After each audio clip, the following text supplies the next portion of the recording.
One night, it was on the 20th of March, 1888, I was returning from a journey to a patient when my way led me through Baker Street. As I passed the well-remembered door, I was seized with a keen desire to see Holmes again, and to know how he was employing his extraordinary powers. You had my note? I told you that I would come. Please take a seat.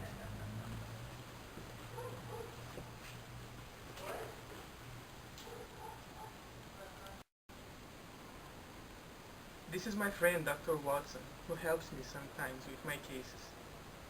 Whom have I the honor to address? You may address me as the Count von Kram, a Bohemian nobleman. I understand that he is an important man, but I prefer to communicate with you alone. It is both or none. You may say before this gentleman anything which you may say to me. The king became entangled with Irene Adler, and she has a photograph of them. He tried to buy it, but she refused to sell it. Now the Majesty said that he's about to be married to Clotilde Lothman von Saxe-Meiningen, second daughter of the King of Scandinavia. He's worried about the photograph, and now Holmes has got to find it. And good night, Your Majesty. And I trust that we shall soon have some good news for you. Good night, Watson. If you'll be good enough to call tomorrow afternoon at 3 o'clock, I'd like to chat this over with you.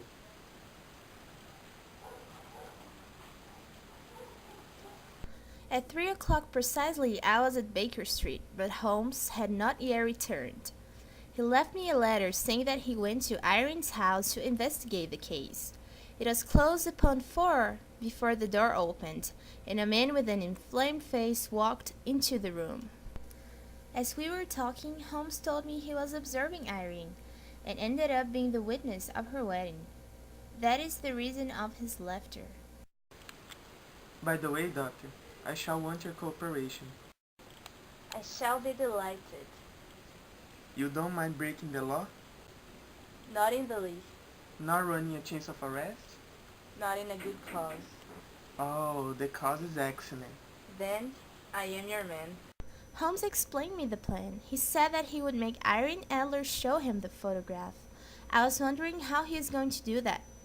Holmes said that when he raises his hand, I have to throw something in the room and at the same time raise the cry of fire. He disappeared into his bedroom and returned in a few minutes in the character of an amiable and simple-minded nonconformist nun. Holmes pretended he was hurt, so Irene Adler brought him in. Fire! When she heard the fire alert, she went straight to the place where she hid the photograph. After Irene saw it was a false alarm, she put it back. You really did it very well. You took me in completely. Until after the alarm of fire, I had not a suspicion. I had been warned against you months ago. We both thought the best resource was flight, so you will find the nest empty when you come tomorrow. As to the photograph, your client may rest in peace. I love and am loved by a better man than he is. I keep it only to safeguard myself. Very truly yours, Irene Norton, nee Adler. Holmes got Irene's letter and a photograph of her when he went to her house to get the real photograph. He's now apologizing to the king. The Majesty was relieved and wanted to reward Holmes somehow. Holmes only wanted one thing, the photograph.